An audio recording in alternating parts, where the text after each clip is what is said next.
నమస్తే మిత్రులారా, నేను మీ శ్రీనివాస్ చౌహాన్ అడ్వకేట్.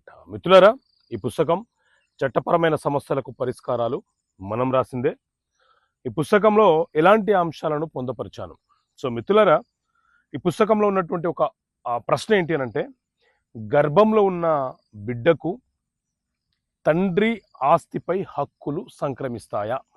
సో మిత్రులారా, ఒక వ్యక్తి వివాహం చేసుకున్న తర్వాత భార్య గర్భం దాల్చిన తర్వాత అతను ఆకస్మికంగా మరణించిన సందర్భంలో లేదా వివాహం చేసుకున్న తర్వాత భార్య గర్భం దాల్చిన తర్వాత భార్య భర్తల మధ్య ఏవైనా గొడవలు వచ్చి విడాకులు తీసుకున్న సందర్భంలో ఆ బిడ్డ ఆ తండ్రి యొక్క వారసత్వపు ఆస్తులకు వారసుడవుతాడా లేదా?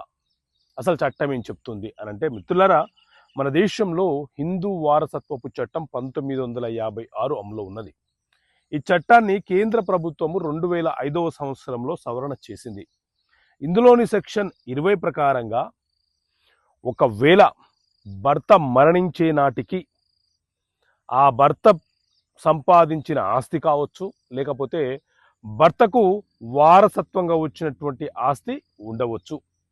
ఏ ఆస్తి అయినా సరే ఆ ఆస్తిలో ఆ భార్య గర్భంలో ఉన్నటువంటి బిడ్డకు కూడా హక్కులు సంక్రమిస్తాయి.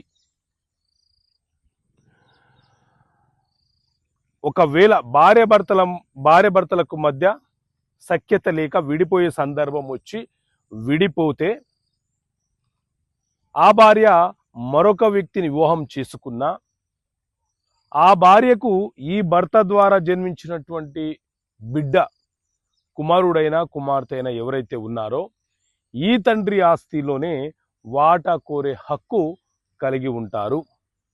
సో ఇలాంటి అంశాలను ఈ పుస్తకంలో చట్టపరమైన సమస్యలకు పరిష్కారాలనే పుస్తకంలో మీకు అర్థమయ్యే భాషలో పొందుపరిచాను.